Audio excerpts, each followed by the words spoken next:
My name is Emiliano Gutierrez Popoca, and I'm a PhD candidate in English at Brandeis University. Most people are familiar with the balcony scene in Shakespeare's Romeo and Juliet. But who cleaned the balcony? When we watch this scene on stage or in a movie, we are so caught up in the drama of the star-crossed lovers and the family feud between two wealthy families, the Capulets and the Montagues, that we don't pay much attention to Juliet's nurse, calling her from the backstage. Although we might dismiss her as an interruption of the passionate love scene, she turns out to be an endearing character. When we think about Shakespeare's great dramas, kings, queens, and noble families usually come to mind, but we don't stop to think about the people we don't see on Juliet's balcony. Who made the food, managed the house, or cared for the children of Romeo and Juliet's wealthy families? My research gives these marginal characters center stage. My analysis of servants in the plays of Shakespeare and other early modern authors highlights the fact that these people at the margins of society come to play central roles.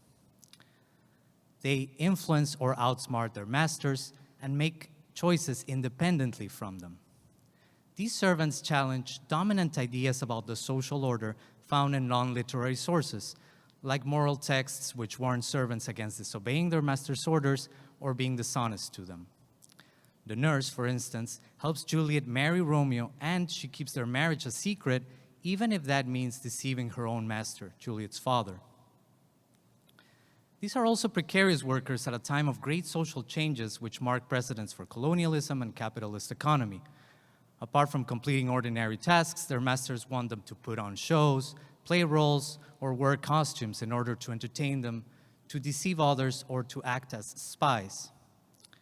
As a result, I have found that the work of these servants ends up looking a lot like a theatrical performance, which reveals that Shakespeare and other playwrights show the condition of common working people by depicting them as actors who play one role after another, like nurse, caregiver, confidant, and messenger. Servants like Juliet's nurse steal the show, and in consequence, I argue, we get to know their thoughts, feelings, and motivations as much as we know those of the noble or wealthy characters.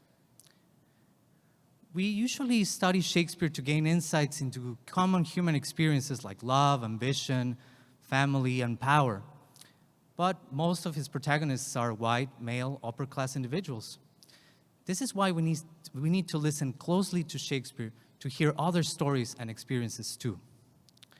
In our current social and economic crises, when many still face exploitation, unstable employment, and modern forms of slavery, my dissertation proposes an interpretation of Shakespeare that looks critically at social inequality to understand and validate the experiences of common people, those who are working while Romeo and Juliet meet in the balcony. Thank you.